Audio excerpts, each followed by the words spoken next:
yesterday's daf that ultimately, again, the akum doesn't want to compromise his own animal. Ravina comes along now and gives a different answer. Ravina Amar Lo Kasha. We both say the Mishnah and the Brayso are not a contradiction. Why? Halachatchila hadi even. They both say the Mishnah is talking about lechatchila. The lechatchila, one should not stable their animal with an akum. Lastly, Ezra says you can't purchase a para aduma from an akum. Has nothing to do with the concern that the akum is violating the animal, but rather, again, it has to deal with a different concern, which is what? The concern of Rabbi Yehuda. So, tell Rabbi Yehuda Rav, Hiniach aleihan ora shel sakin. Excuse me, uda shel sakin, pasla. Well, so listen to this. Rabbi Yehuda is the name of Rav. That Rabbi say the halacha is that by para aduma, the animal can never have worked. If the animal was worked, that's a psul by para aduma. So we'll say, for example, Rabbi Yehuda is the name of Rav, even if you just put some empty sacks on top of the back of the para aduma, they both say that is considered to be avoda, and therefore that'll passel the para aduma. Ube'egla, and also when it comes to an egla arufa, remember again, is the decapitated calf, right? That ultimately again is brought if you find a dead body between two cities. So both say, so remember again, egla arufa, the Torah used lashon of asher lo Allah aleha ol. It did not carry a yoke. So be'egla arufa ube'egla ashem timshoch ba. We'll say an egla ultimately again is only disqualified when until ultimately it carries a yoke. So we'll say, so watch this. So the Gemara is suggesting over here that maybe the reason why Rabbi Eliezer says you can't purchase a para aduma from an akum is why? Because even a minimal amount of work disqualifies a para aduma, even just putting some empty sacks in the back. And what do you have to be concerned about? That the akum did this. Now again, even if an akum will say knows, listen, every good akum knows that if you got a para aduma over here, that's your retirement right there. We'll say that's it. You hit the jackpot. So therefore, again, he's going to be careful with this animal. See, he knows, everybody knows, a para aduma can't work. But yet the akum assumes what's work, Rabbi will say. So work means plowing a field. Work means carrying a load. Putting a couple of empty 7-mile bags on the back of the paraduma is not going to do anything. But yet, the Rabbi Yehuda says in the name of Rabbi will say that is enough to disqualify a paraduma. Rabbi Eliezer perhaps subscribes to this shita and therefore says that you cannot purchase a paraduma from an akum because again you have to be concerned that the akum did quote unquote work the animal even in this very minimal fashion.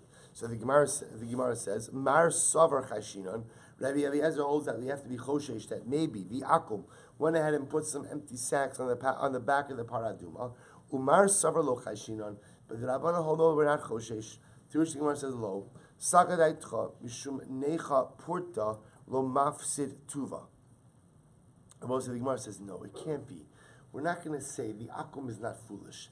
The akum is not going to go ahead and take certain minimal benefits from the para aduma and risk the major loss. Now, as we're say, for the little bit of benefit that he gets by putting the sacks on the back of the empty bags on the back of the para aduma, for that little bit of benefit, he's not going to be willing to what? To ultimately lose the great windfall of being able to sell the para aduma. Doesn't make sense, I will say. So therefore, again, we're not choshesh for that. So why don't we say the same thing over here? Hachanami leima mishum hana porta do mafsituva. We'll say if that's the case, then we should say the same thing by bestiality. So you shouldn't be choshesh that, meaning you should be able to purchase the para aduma from the akum. We'll say we were saying before, what's the potential issue? Then why does Rabbi Eliezer say that a Jew can't go ahead and purchase a para aduma from the akum? So we floated a couple of different ideas. They've all been dismissed, which leads us back to one place, which is bestiality.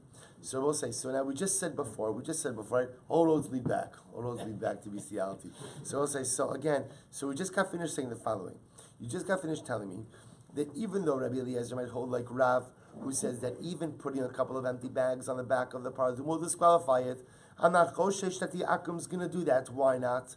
Because for the little bit of benefit that he gets from placing the empty bags on the back of the paraduma, he's not going to be willing to lose out on the major financial windfall. So why don't they say something about bestiality? For the little bit of pleasure that he'll get from engaging in the carnal act with the animal, he's not going to be willing to go ahead and lose that incredible fortune from selling it. To which the Gemara gives a dramatically amazing answer. To which the Gemara says, Hasam Yitzro Tokfo. You can't make a rational argument when it comes to a Yetzer Hara. Right? The Yetzer Hara doesn't operate with rational logic. The Yetzer Hara works with the Yetzer Hara. So we'll say at the end of the day, where the Yetzer Hara kicks in, logical thought leaves the building. So we'll say, so when it comes to something like getting minimal benefit from placing some empty bags on the back of the paraduma, so that's we'll say that we could say the Akum says at the end of the day, it's not worth it. It's not worth it. The few moments of benefit that I get there and putting the empty bags on it is not worth the incredible loss. So we'll say, and this, by the way, we don't need the Gemara to tell us this, because this is the narrative of our lives. Hasam Yitzro Takfor, we'll say. We do crazy things throughout the course of life because the Yetzer Hara gets a hold of me. And we'll say, we all have nights like this.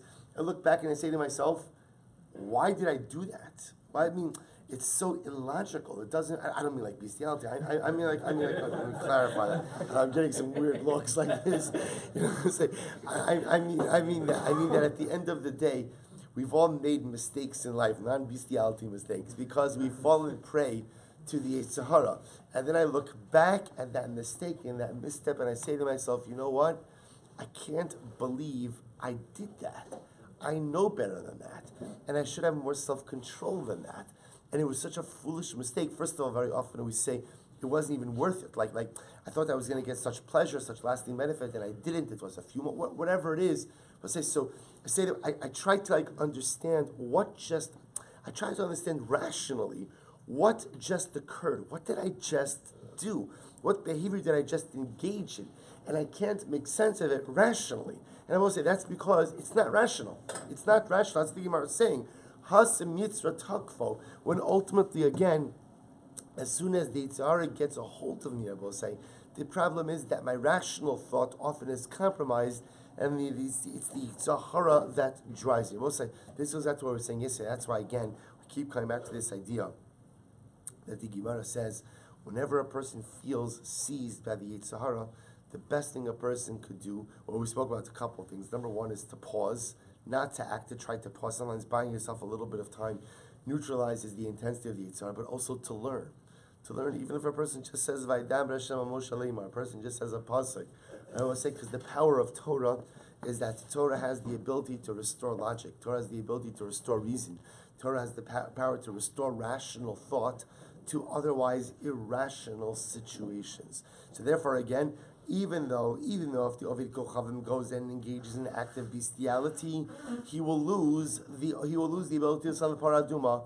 But I will say that's a logical argument for an illogical, for an emotional Yetzer Hara situation, and therefore you have to be choshesh v'dilma tuchuli alma lo chashin l'revia. Let's take a step back and we'll say, maybe in general, we're not choshesh for revia. We'll say, in other words, that even Rabbi Eliezer, who says that you can't purchase a paraduma from an akum, is not saying it because of bestiality, but rather, again, he's saying it because something goes, we'll say the reason you can't purchase a paraduma from an akum has nothing to do with bestiality. Nothing to do with bestiality. Rather, again, what does it have to do with Rabbi? Kedetani Shila. Detani Shila. My time, Rabbi Eliezer. Why does Rabbi Eliezer say that you can't purchase a paraduma from an akum? Because the pasuk says, Daber al bnei Yisrael v'ikhu elecha. Also, because the pasuk says, beginning of Parashat Chukas, Daber al bnei Yisrael, speak to the Jewish people, v'ikhu elecha, and they will take for you a para aduma. Bnei Yisrael yakichu, ve'in ovide kochavim yakichu. So we'll say, the way we darshan is, instead of reading it, yikhu is yakichu. Yakichu means it will be bought from. And therefore, again, Rabbi say, Shila is saying, the Gzeres HaKosev, Rabbi say, is that what? A paraduma can be purchased from Yisrael, but cannot be purchased from an akum. So Rabbi say, according to Shila over here, Rabbi Eliezer's entire position, Rabbi say, nothing to do with bestiality, Yetzer Hara, any of this stuff. Rather, it has to do with what? A pasuk. Gzeres HaKosev. Yikhu, yakichu, you can only purchase the paraduma from Yisrael. So the Gemara says, here's the problem. Lo sagadait diktani seifa. Gemara says, I don't think so. I'll tell you why. I don't believe ultimately again that this is the reason. So the Gemara says, diktani seifa V'chin haya Rabbi Eliezer posel v'chalar karbanos kulan. Both say this is very interesting. The Brisa ends up saying that Rabbi Eliezer says, well, says, remember, Rabbi Eliezer holds that you cannot purchase a para aduma from an akum. Furthermore, Rabbi Eliezer says that you can't purchase an animal generally for karbanos from an akum. And if you want to say the reason Rabbi Eliezer says that you can't purchase para aduma from an akum is because of what Sheila said. I'll say, what did Sheila just say? Yakichu, it's Xeris HaKasav, that you can't purchase a para aduma from an akum. So the Gemara says, so bishlama para ksibekicha ala kulhur karbanos kicha ksibu. So say, I don't understand. If that's the case, that it's about yakichu, then that is a word by para aduma. Both say that word doesn't appear by other karbanos. If that's the case, then what? Rabbi Eliezer should allow you to purchase other karbanos from an akum. V'dilma, both say last line, chaf gimel amud aleph. V'dilma ad kan lo pligi rabbanan leid Rabbi Eliezer. Both say furthermore again, maybe it's only here that the rabbanan argue on Rabbi Eliezer. Ella amud beis, ella bepara didameha yikarin. So we'll say maybe at the end of the day, the only reason that Rabbanan allow you in this, maybe it's only in the case of paraduma that the Rabbanan disagree with Rabbi Eliezer. Remember again, the Rabbanan say that you may purchase, you are permitted to purchase a para aduma from an akum.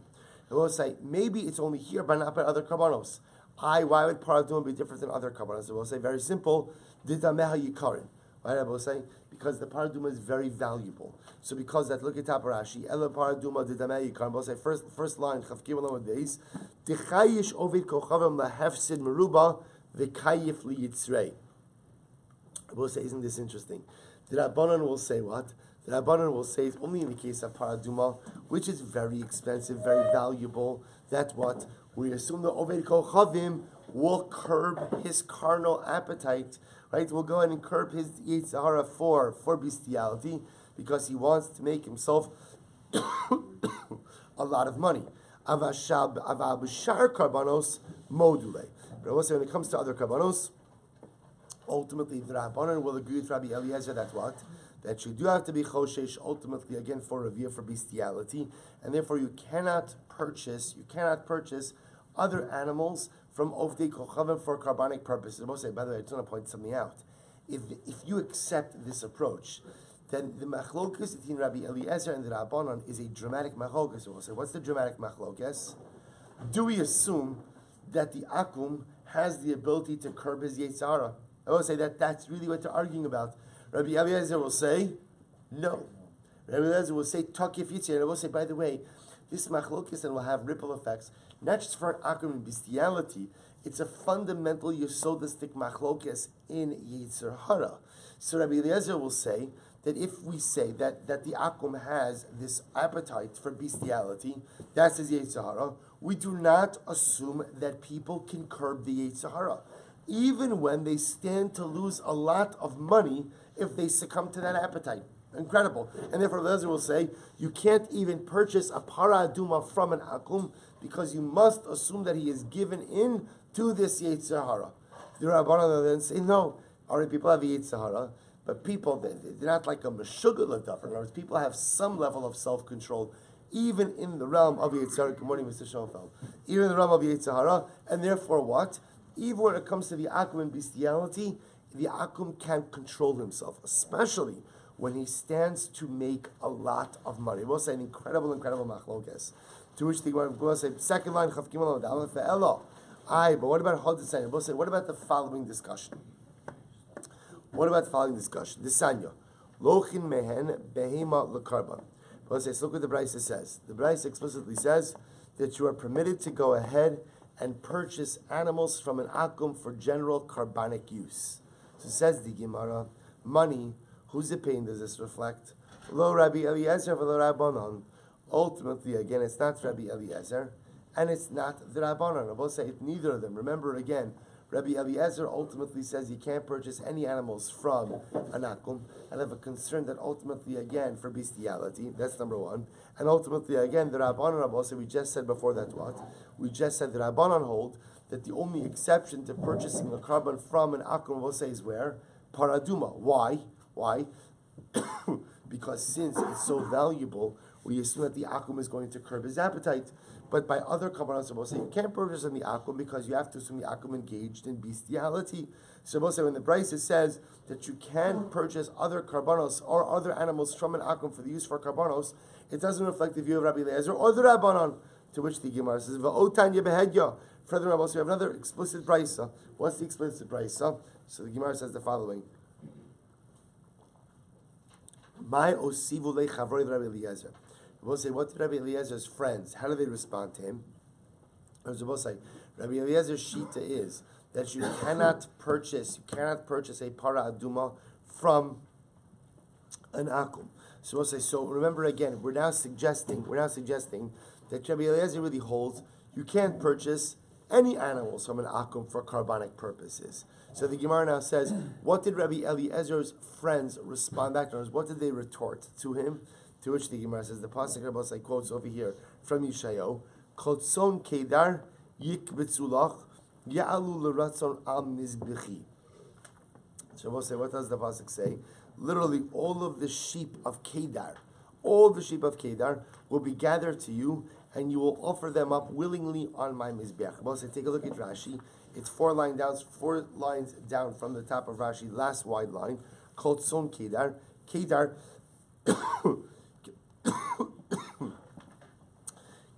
is Yishmael. So we'll say Kedar refers ultimately again to Yishmael. Uksiv ya'alu l'ratzon al mizbechi. And we'll say, what does the pasuk say when it's speaking about, again, the animals that come from Yishmael? It says they will be offered up willingly on my altar. Alma, b'shar karbanos nami shari. B'shapir itartzan romion le'el. So we'll say, listen to this. So we'll say, what do you see from here? You see the pasuk in Yeshaya says that there'll come a time when you will gather up all of the sheep from Yishmael. What are you going to do with it? You'll offer it up as a carbon. So we'll say, ultimately, again, what do you see? You see that Lemaisa, again, there is an opinion that holds that what we'll say, that you can purchase carbonos from, we see differently.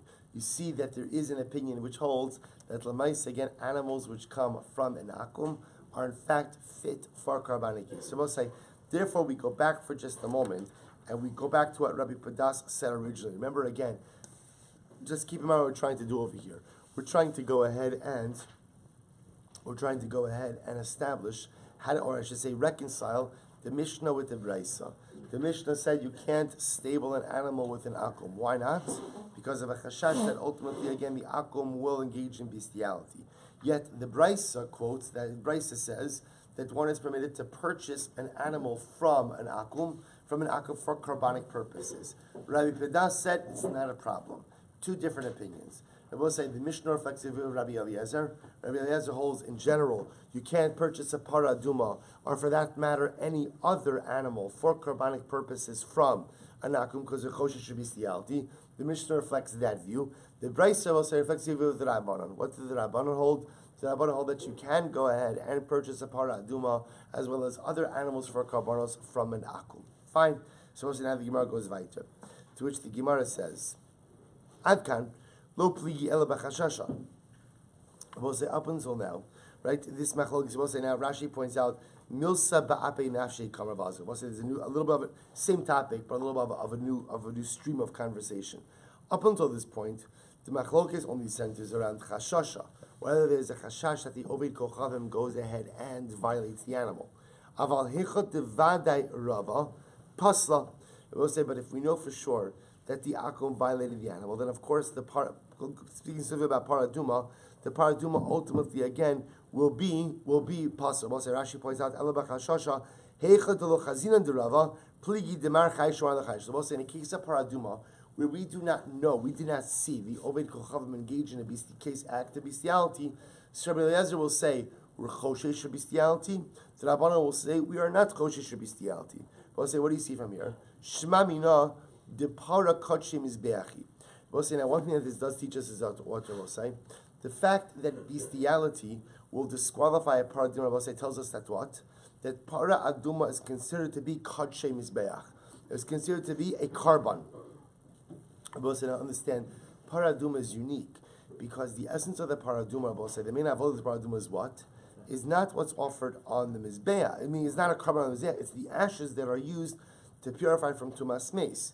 So the Gemara just says, the fact that Rabbi Eliezer says that Rechoshesh for Revia, for bestiality, and that if the Akum violated the animal, that would passel the Para Aduma, that tells us that Para Aduma is in fact a sacrificial item. It's Kadshe Mizbeach. Why? Di Kadshe Bedekabayis, because it was a Para Aduma was treated like Bedekabayis. Remember, Bedekabayis refers ultimately to what?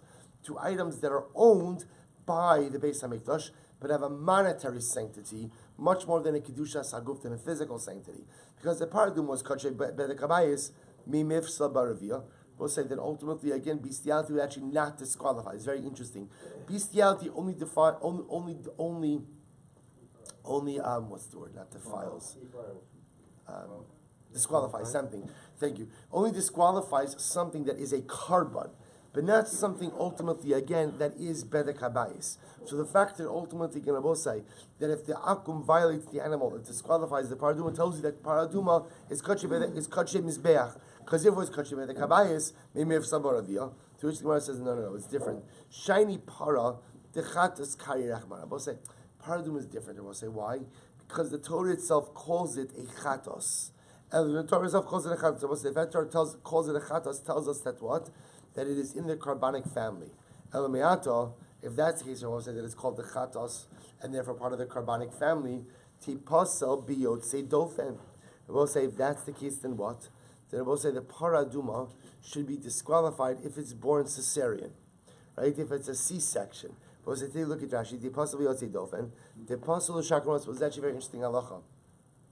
That apparently, if an animal is not born through natural birth, but is born through C-section, so as such an animal is disqualified as a carbon. Look at Rashi. The psulu l'shar karbonos desanya sharo kesef prat l'kloim always prat l'nidme ki yivaled prat l'yotze dofen. So I say, so the Torah uses the pasuk ultimately again of ki yivaled, right? Ki yivaled. It will be born. I will say to teach us that only an animal that is born naturally is fit for carbonic use. Any animal, will say, that is born C-section, that is born through a cesarean, ultimately again called Yotze Dofen, ultimately again is possible. So now that you're telling me that a paraduma is called the Chatos, which puts it in the carbonic family, then ultimately again if it's a Yotze Dofen it should be disqualified. Maybe you'll say yes, indeed that is the case. Alama Tanya, bro, say if that's the case, then why does it say Alama Tanya Hikdisha be Yotze Dofen Psula? Rabbi Shmuel Machshir. Well, say if that's the case, then ultimately again, why does it say if you are makdish a para aduma, then ultimately again is yotze dofen? It's possible. Yet Rabbi Shimon says that it's kosher. So we'll say, how could Rabbi Shimon say that it's kosher if the para aduma is called the chatos?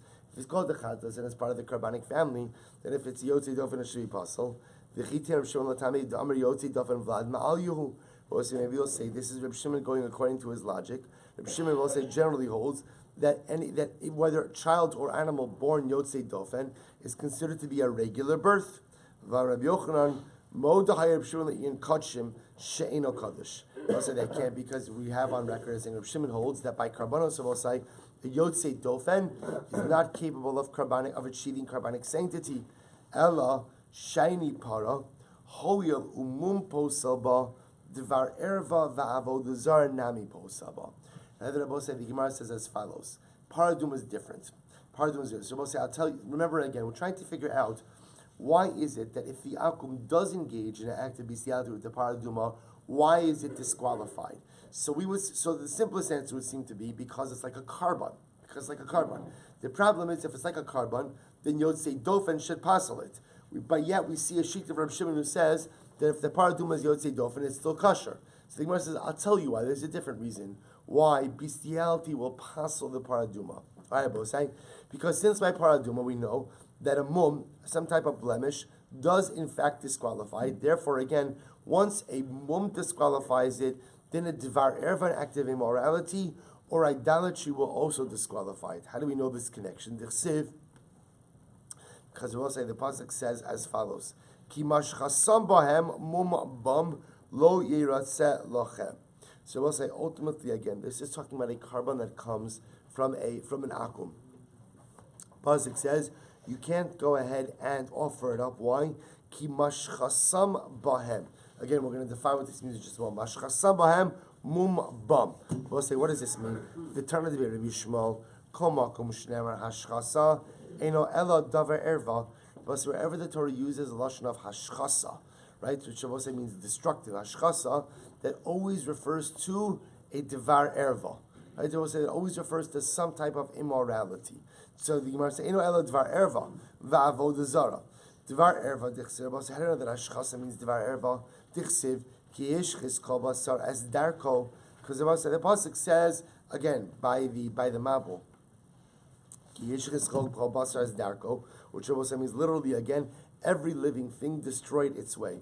Al haaretz va'avoda zara dichsiv pen tashchisun v'asisun lechem pesel. V'hapara nami hoilu mumposaba devar erva. Sorry, v'hapara nami hoil umumposaba devar erva v'havodas kochavim pasliba. We'll say, and therefore again we see this grouping. We see this grouping of mum, avodah zara, devar erva. So we'll say why? Because it's the same lashon of hashchasa that refers to all three of these things. Therefore, I will say they're grouped together. So therefore, again, since we know that by paraduma, a mum passes by the paraduma, therefore, what's Rabbi saying? A dvar erva will also pass by the paraduma. What's the example of dvar erva? Will be the case of bestiality. So Gufra will say, let's go back for just a moment. Tani Shila. So remember again, one of the suggestions we had for Rabbi Eliezer is Rabbi Eliezer's svara. Rabbi Eliezer holds that what Rabbi will say. Then Allah again. You cannot purchase a para aduma from an akum. Why not? I will say because Rabbi Eliezer has a gzeres hakosov yakichu. It can only be purchased from a Jew. So let's go back. Tani Shila. My time, Rabbi Eliezer Tichsiv Darbrel b'nei Yisrael v'yikchu b'nei Yisrael yakichu vein of the kucham yakichu elameata. We'll say we're using this logic. Darbrel b'nei Yisrael v'yikchu li'truma. So we'll say maybe you'll say something about truma. What does the pasuk say by truma? Speak to the Jewish people, and they shall purchase, or they shall take from me a truma. Both is the construction of the Mishkan. Hachanami te bnei Yisrael yakichu vein ovdei kochavim yakichu. Both are you going to tell me that it is only Jews who can contribute to the Beis Hamikdash, to the building of the Beis Hamikdash, or to the utensils, but ovdei kochavim cannot? V'chiteim hachanami. Maybe you'll say yes, indeed, only Jews could contribute to the Beis Hamikdash. But in Akom Einat, I'll tell you that's not true. But listen to this Maisa. So Vahamar Rav Yehuda Shmuel, Shalus Rabbi Lazar, yes Rabbi Lazar, Ad Heichon Kibud Avaim. We'll say, how far, to what lengths must one go to honor their parents? So we'll say, listen to this. And what does Rabbi Lazar say? Rabbi Lazar will say, brings a Maisa from an Akom. Va'amar lahem, Tzu'u le'uma asa ovi kochavim echel la'avi ba'ashkelon. We'll say, I'll give you an example. We'll say, it's a famous Maisa. You want to see the extent of Kibbud Avayim? I'll show it to you. What's the extent? See what happened with a particular Akum in Ashkelon. Who was he? Dama ben Nesina. We'll say, what did Dama ben Nesina do? Pam Achas, Bikshu Aminu Avaram La'efod.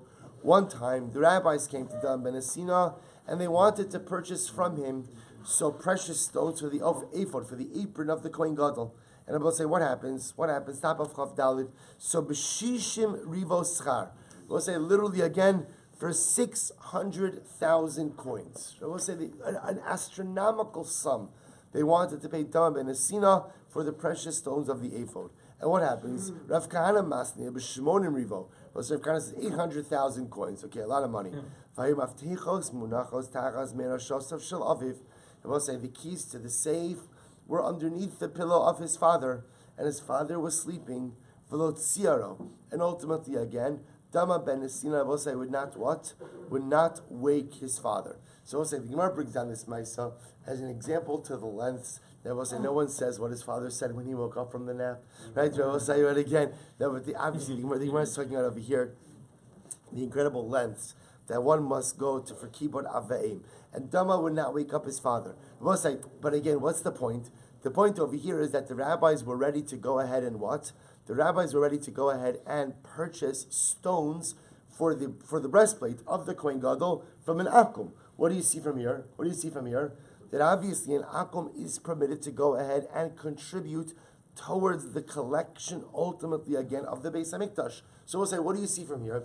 You see from here, even though the Torah uses the lashon of yikhu, when it comes to truma, right? When it comes to collections for the Beis Hamikdash. Nevertheless, what? You see that you could you could take from an akum as well. Maybe so too by para aduma rabosai, even though it says yikhu, at the end of the day, we were darshaning, it means yakichu, you can only purchase the para aduma from a Jew, and ultimately, again, not from an akum. But you see, maybe it's not true. To which the Gemara says, avnei shoham hifsika inyan. So we'll say, ultimately, again, the pasuk quotes Avnei Shoam over here, kind of violence. So we'll stop over here. We'll leave off with this question. We will, Emirat Hashem, pick up with how you reconcile the fact that they are ready to purchase the stones with the fact that it says Yikchu, which we're darshaning to mean purchase from Jews and not from Gentile, to be continued tomorrow.